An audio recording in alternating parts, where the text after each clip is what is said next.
Jérusalem est la capitale historique de la Palestine. Elle est un lieu de pèlerinage depuis des siècles pour les Juifs, les chrétiens et les musulmans.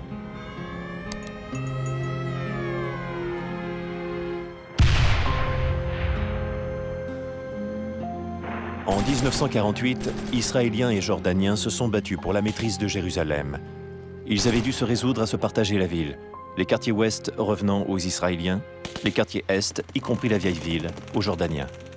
Mais c'est au sud, dans une zone démilitarisée sous mandat de l'ONU, que commence la bataille de Jérusalem. Une bataille dont les répercussions pèsent sur toute la région jusqu'à aujourd'hui.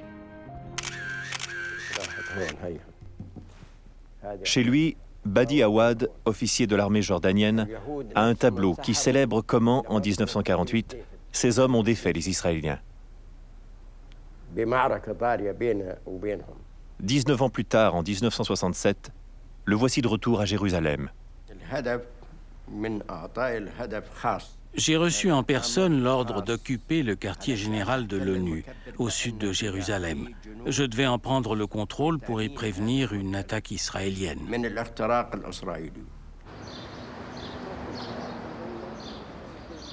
Badi Awad et ses soldats occupent l'enceinte démilitarisée de l'ONU, un lieu stratégique.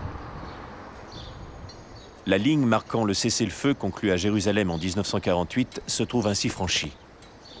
Les Israéliens entendent bien réagir. Comment? Telle est la question.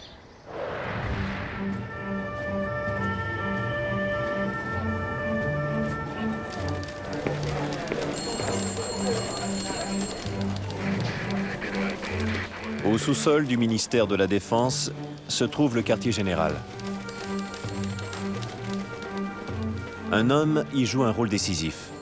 Moshe Dayan, ministre de la Défense depuis 4 jours, dont l'autorité est renforcée par sa grande popularité.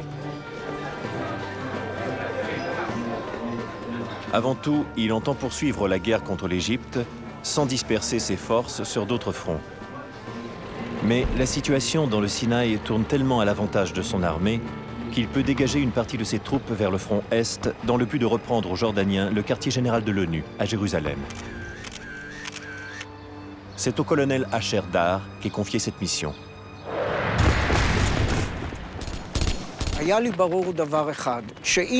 Une chose était évidente pour moi.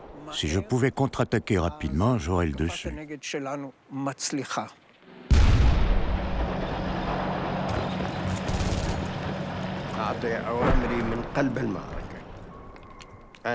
Je donnais mes ordres en plein cœur de la bataille. J'étais toujours avec mes soldats. Je me trouvais entre 2 bataillons à donner des ordres de l'intérieur de l'enceinte. J'allais de tranchée en tranchée pour remonter le moral de mes hommes.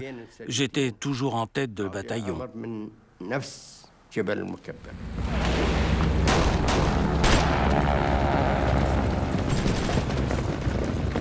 En fin d'après-midi, les Jordaniens sont vaincus. Asher Dar s'empare du quartier général de l'ONU et repousse l'armée jordanienne hors du sud de la ville. Dayan pousse l'avantage. Il fait venir d'autres renforts du Sinaï.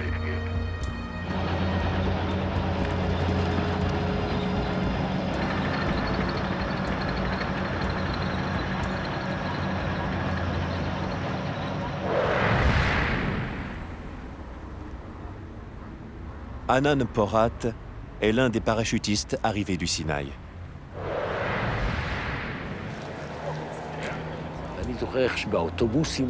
Nous sommes montés vers Jérusalem dans des bus couverts de poussière. Le bus retentit tout entier de la chanson Jérusalem d'or. Dans la chanson, il est question de sources d'eau qui sont taries, de la place centrale de Jérusalem qui est désertée. Je veux dire, toutes ces choses-là, personne n'y pensait à l'époque. La chanson Jérusalem d'or est maintenant très populaire. Son message politique est clair. La ville arabe n'existe pas, elle est vide, attendant que ses enfants juifs lui reviennent. La bataille de Jérusalem change le caractère de la guerre. Dans le Sinaï, c'était affaire de stratégie militaire. Maintenant, c'est affaire d'identité nationale, en invoquant la dimension religieuse de la ville pour les Juifs.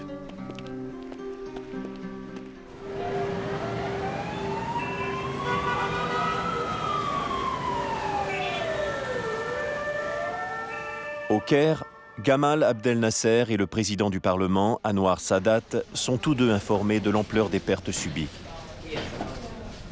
Lorsque Nasser prend connaissance de la réalité des succès israéliens dans le Sinaï et de la destruction de son armée, il s'abstient dans un premier temps de toute déclaration et de toute apparition publique.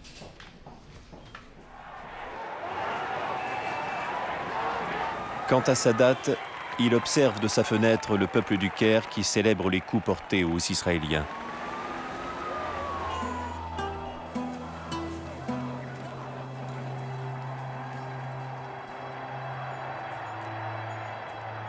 Dans son journal, il écrit « J'étais sidéré.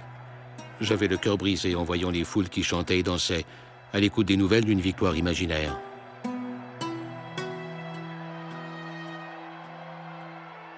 Malgré cela, ni lui, ni le gouvernement, ni l'armée ne se décident à informer les Égyptiens de l'énormité de l'échec.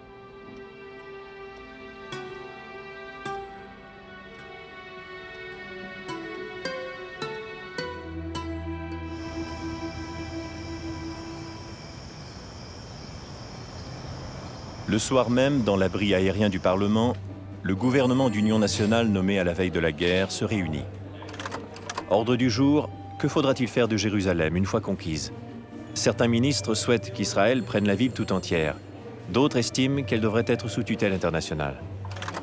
Eshkol, quant à lui, sait que le débat est déjà clos.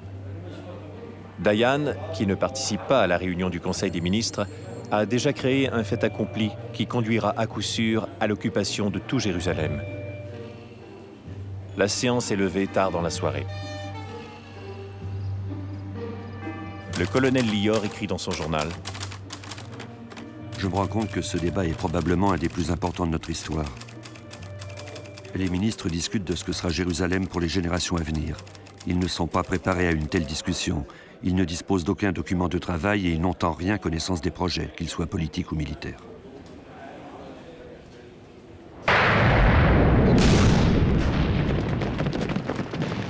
Après l'arrivée en renfort de parachutistes du Sinaï, l'offensive israélienne est lancée.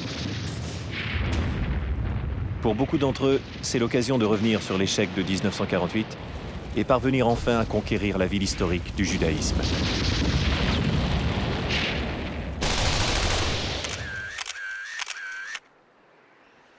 Du côté israélien, on compte des parachutistes comme Yaki Hetz. C'était comme si je ne sentais plus la terre sous mes pieds, comme si je forçais mon chemin dans de l'eau. J'ai tiré une balle, rien que pour reprendre confiance.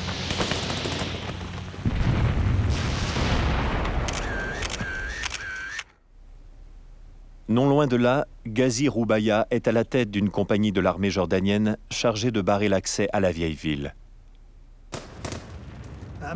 J'avais le choix.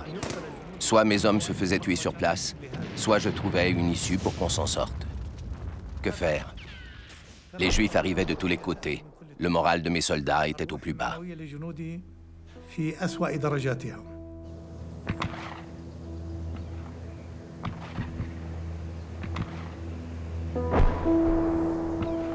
Au lever du jour, la défense jordanienne est brisée. De part et d'autre, les pertes sont lourdes.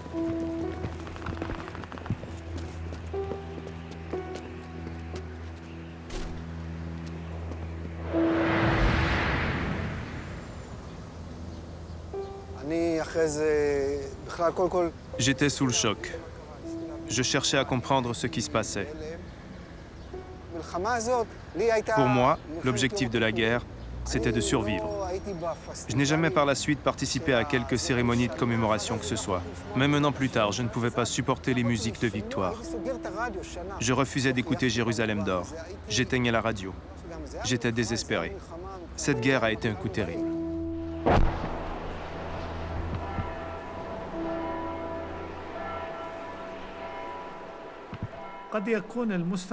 Ceux qui écoutent mon récit de la guerre ne peuvent pas se rendre compte de l'ampleur de la tragédie, de la férocité de la bataille, de la peur, de la faim, des responsabilités à prendre.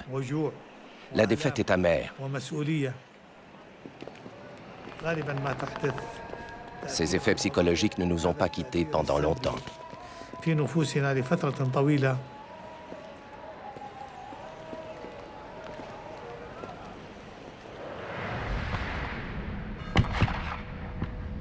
Les Jordaniens ayant perdu le contrôle des voies d'accès à Jérusalem, le siège de la vieille ville peut commencer. Ce n'est plus qu'une question d'heure.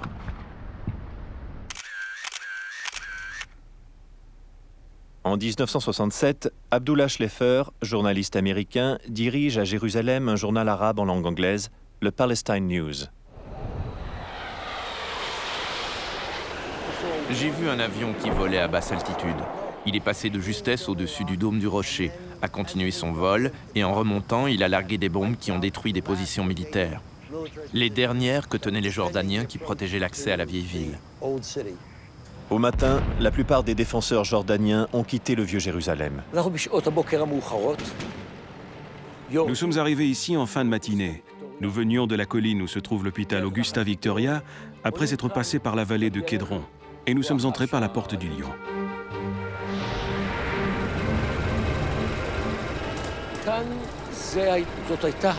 Nous avions le sentiment de faire l'histoire, d'écrire un nouveau chapitre de la Bible.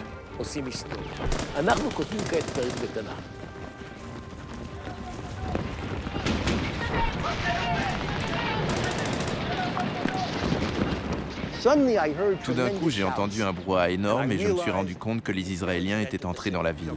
Après, ce sont les cris de victoire, l'exaltation, les coups de feu.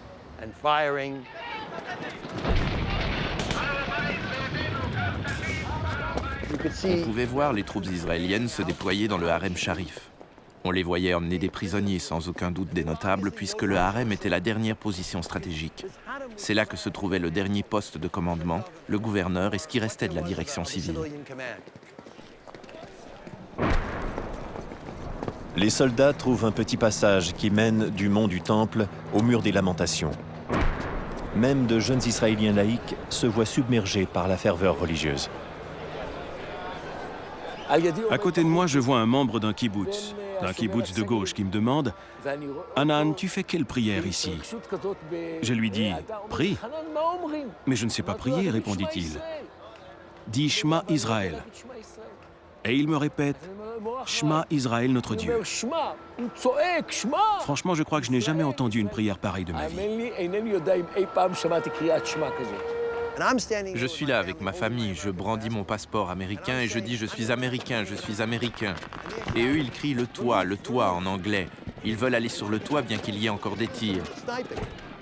Et puis ensuite, on voit cela dans tous les livres d'histoire israéliens, ils montent pour hisser le drapeau.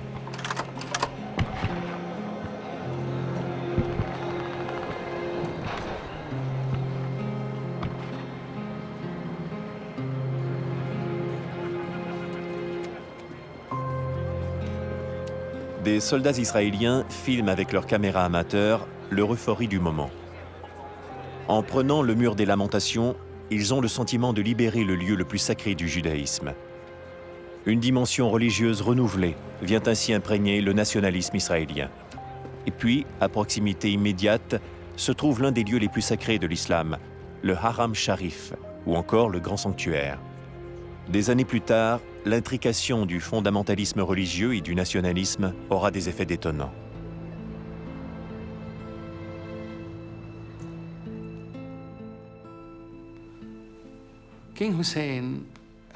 Le roi Hussein s'était toujours considéré comme un chef hachémite. Il descend du prophète Mohammed. Et la protection des lieux saints de l'islam à Jérusalem relevait des hachémites. L'histoire retiendra que ces lieux saints ont été perdus pendant son règne.